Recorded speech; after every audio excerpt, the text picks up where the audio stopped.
Hey, what is up, mortals? It is Ellen here with a new video for you. Welcome to part 6 of What If Deku Had the Rinnegan. Welcome back to Season 2. I just wanted to greet you guys by saying, sit back and relax, you're in for a treat. So, we begin. As things turned out, the next and last challenge would be the famous battle round, for which Izuku was both very grateful and very... not. His first match was against the boy named Hiroshi Shinso, of whom he knew exactly nothing, and after that he was supposed to face Todoroki himself in battle. Not that he was worried, but as his eyes shifted to stare at the dual-colored boy from across the field, he felt his chest tighten a bit. It was hard to look at someone the same way after hearing their woes, and as much as the other boy's insistence on holding back irked Izuku, who was he to say anything? Izuku had been holding back from the moment he stepped into UA, at all times, constantly. Even against the Nomu unconsciously.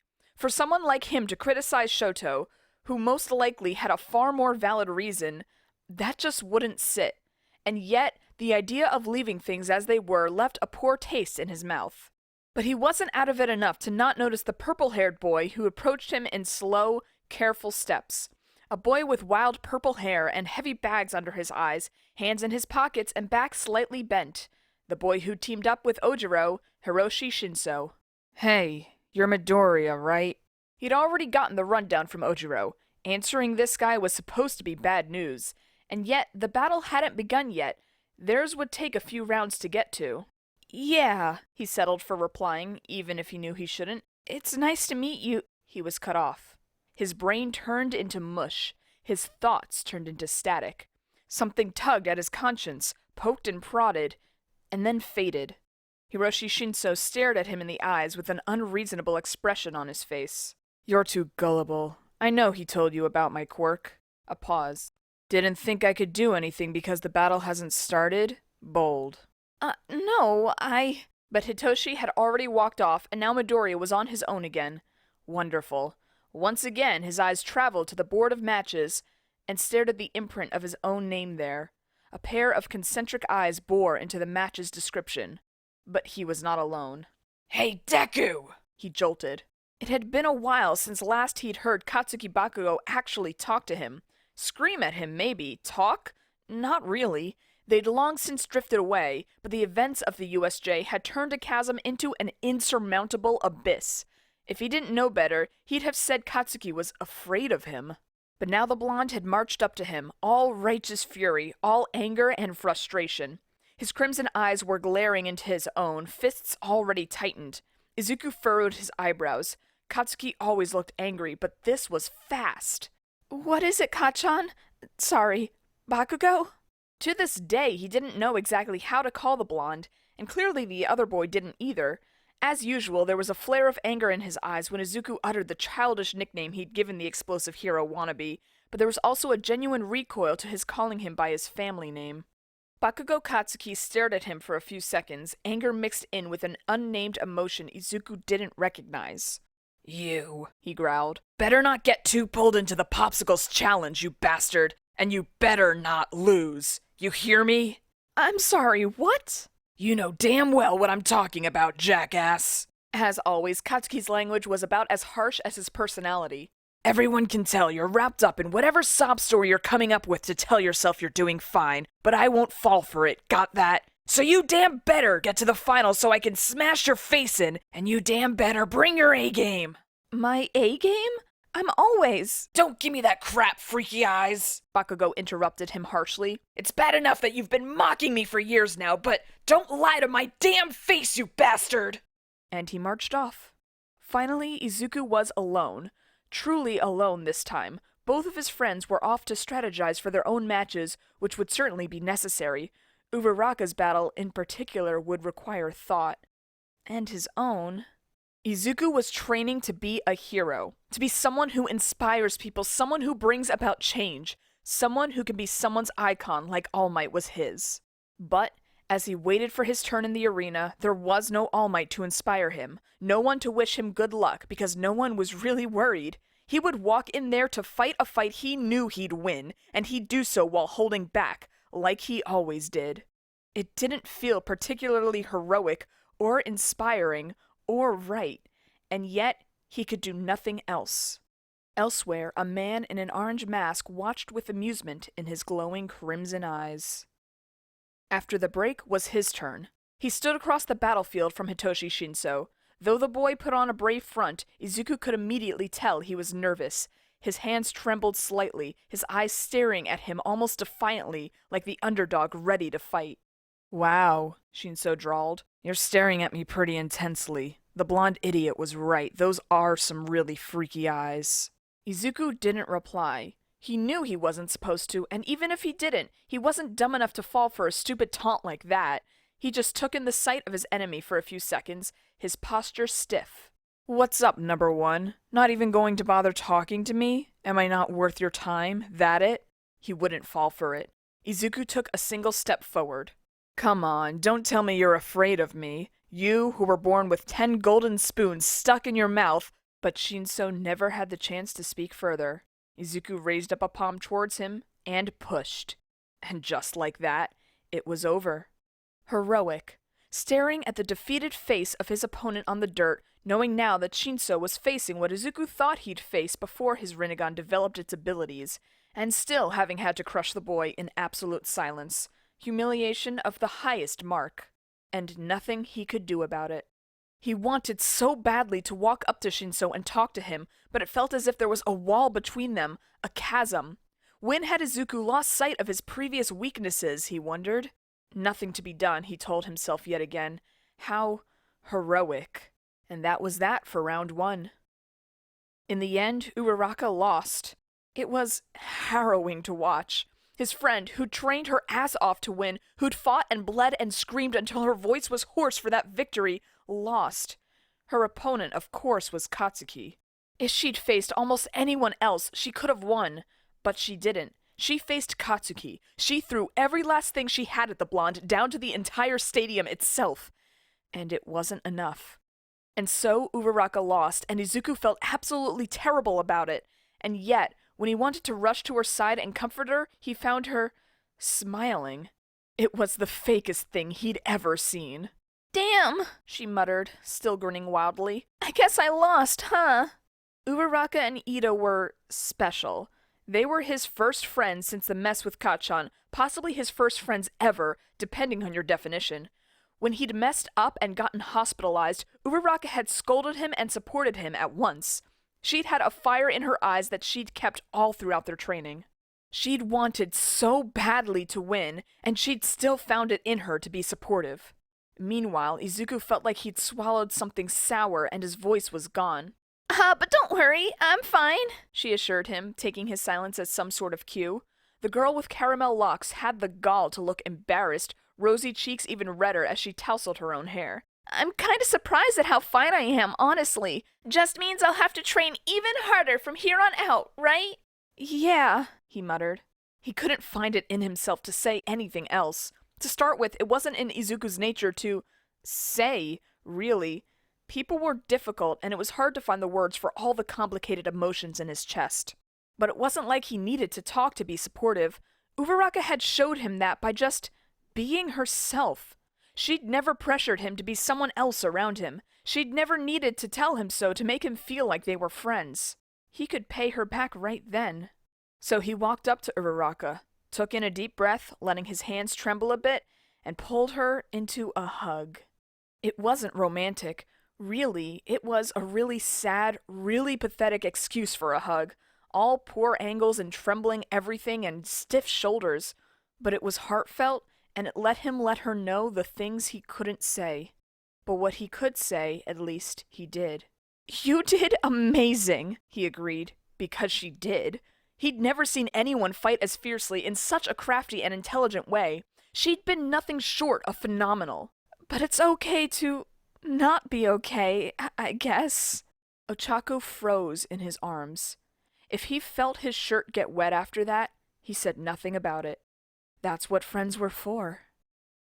Leaving for his match with Todoroki was pretty weird. Immediately stumbling on the number 2 pro hero endeavor was considerably weirder, and Izuku probably would have lost his collective conscience right there and then if he'd not talked to Todoroki. Now, though, it felt really weird. Oh ho, The man muttered. there you are. Were you looking for me? Endeavor, actual honest-to-God Endeavor, smirked at that. From up close, Izuku noticed the man looked both more and less intimidating than in pictures. Here was a tall, burly man with a grave expression and very unkind eyes as well as flames on his face, dressed in his hero uniform and looking all too smug. Not exactly unthreatening. And yet, Izuku was neither impressed nor scared, just shocked, and even that didn't last long. Yes, quite. I wanted to see you before you faced Shoto, He replied easily. You've been putting on an impressive showing thus far. Such a versatile quirk. I've never seen anything of the sort. It was designed for such, I'd imagine. As usual, Izuku's main real weakness weren't the 5 seconds he had to wait between applications of the Diva Path, nor his relative inexperience. It was his people skills.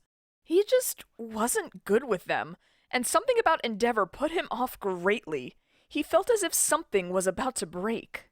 It doesn't matter. Endeavor cut him off almost immediately, looking smug and arrogant and angry all at once. He looked down upon Izuku's frame with ice-cold eyes from behind his flames. The only thing that matters is this. People have been comparing your pushing ability to All Might's strength. I disagree, but that doesn't matter. Something was so very wrong. His stomach chilled at the way Endeavor spoke detachedly, almost disdaining him. He didn't like the man's gaze, didn't like his speech, couldn't help but remember what Todoroki had told him.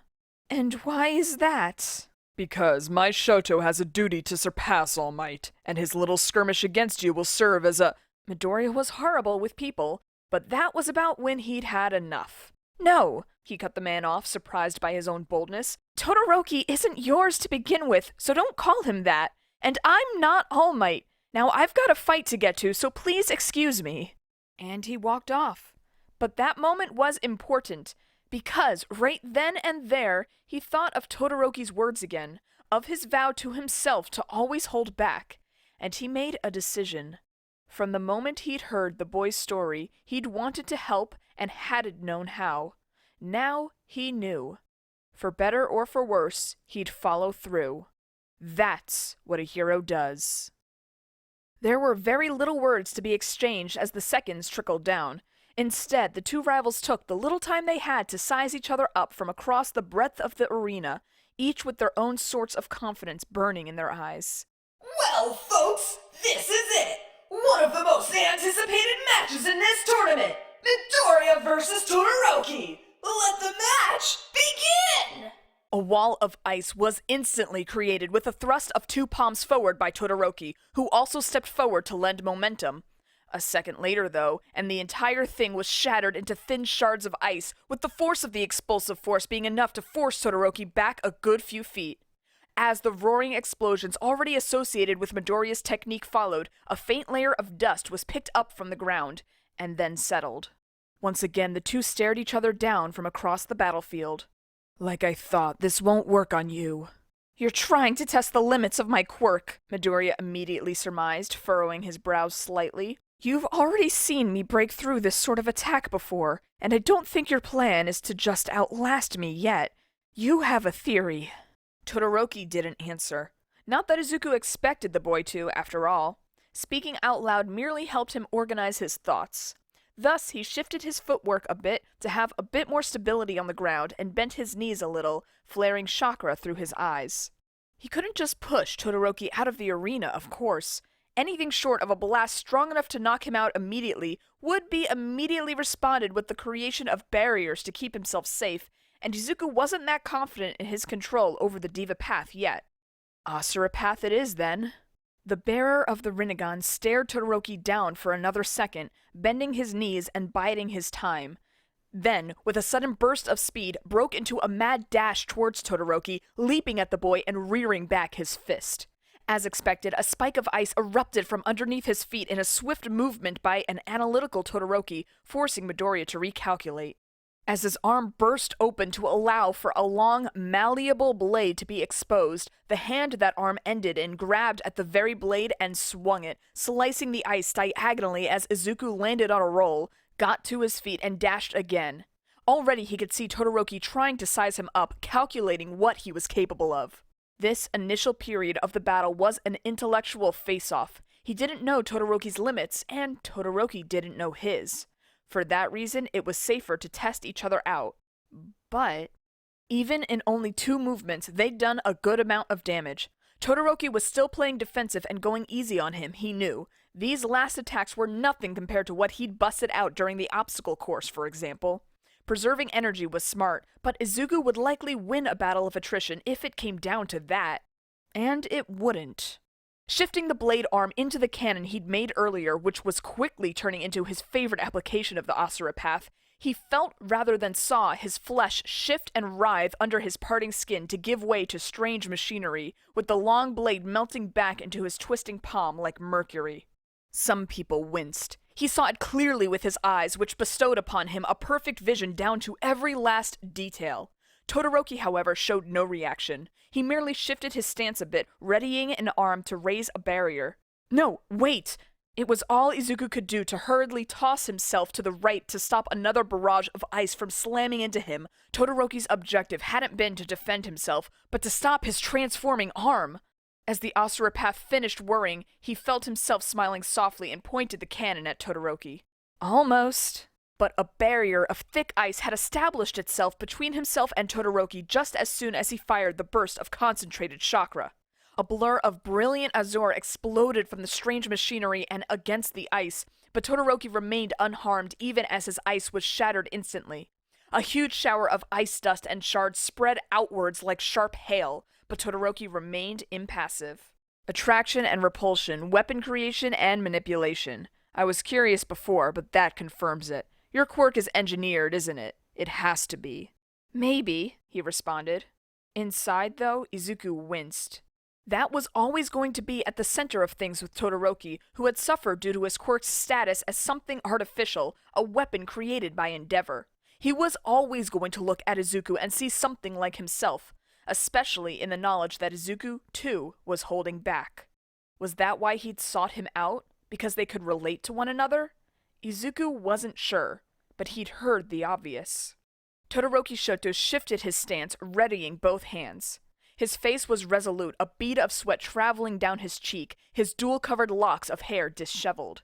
He had a slight grimace to his lips. Maybe doesn't cut it. Again, I won't pry, but just know that I will— Izuku didn't give him time to finish, though. He couldn't.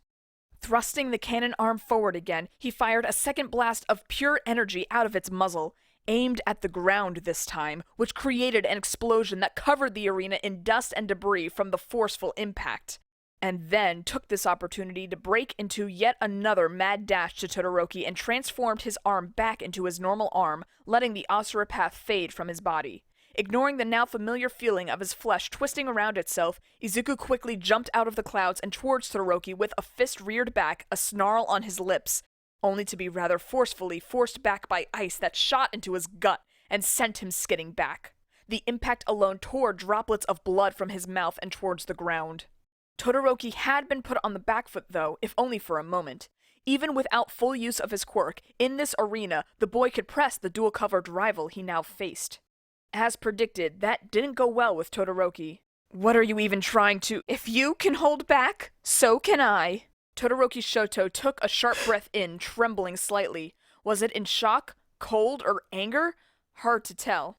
Taking the shocked silence that ensued as a chance to get back to his feet, Izuku rolled his shoulders a bit and sighed, channeling even more energy into his Rinnegan. Chakra flared and writhed within him, giving the concentric eyes a soft, eerie glow that glared straight into his opponent. What? You heard me. If you're going to hold back, so am I. I already— Again, though, Izuku didn't give him time to finish. In an instant, he'd exploded into a frenzy of quickened movements, kicking off the ground and darting towards Todoroki with all the speed he could naturally muster, dashing from one side or the other and even dodging a third wave of ice that came his way before his momentum was stopped by an erupting wall of arctic cold. Even still, his cannon fired at Todoroki with enough force to knock him out with one blow. Which, of course, only forced the boy to put a barrier between himself and the blast. More hail, sharp as knives. And Todoroki looked livid. "What are you doing?" "I told you, if you're going to hold back, so am I. And I can see you're shivering. At first, I thought it was just a quirk weakness. But that's not the case, is it? You're just letting yourself freeze." His enemy fell silent. Of course he did. When it came to analysis, Izuku was king. Instead, Todoroki Shoto was silent for a few moments. Honestly, the rage was gone. Now the boy with the two-tone hair looked genuinely disappointed, though still arctic cold. The message to Izuku was plenty clear. Todoroki had thought Izuku would understand, but now realized he wouldn't. "That," he hissed, "won't be a problem. I just have to beat you before it gets to me." It was sad, wasteful, part of his brain supplied, to live in such turmoil, stuck in your own head, moved by nothing but spite. Dreary. With eyes like his, capable of watching from above, he could tell. Shoto deserved better. So Izuku grinned, took in a deep breath, and nodded to himself. He just had to show him. "By all means," he replied. After faking confidence for so long, Izuku could almost fool himself. "Try!" Thank you all for sticking around, and I hope that you enjoyed. Before you leave, we would just like to let you know that We the Celestials has many other channels for your entertainment and viewing purposes. All the information you'll need is right below here in the description, so feel free to check out all the other incredible projects our team creates. Secondly, on behalf of We the Celestials, I'd like to thank everyone involved in the production of today's awesome content. Their details will be in the description below. That's all for today's video, so goodbye and have a divine day.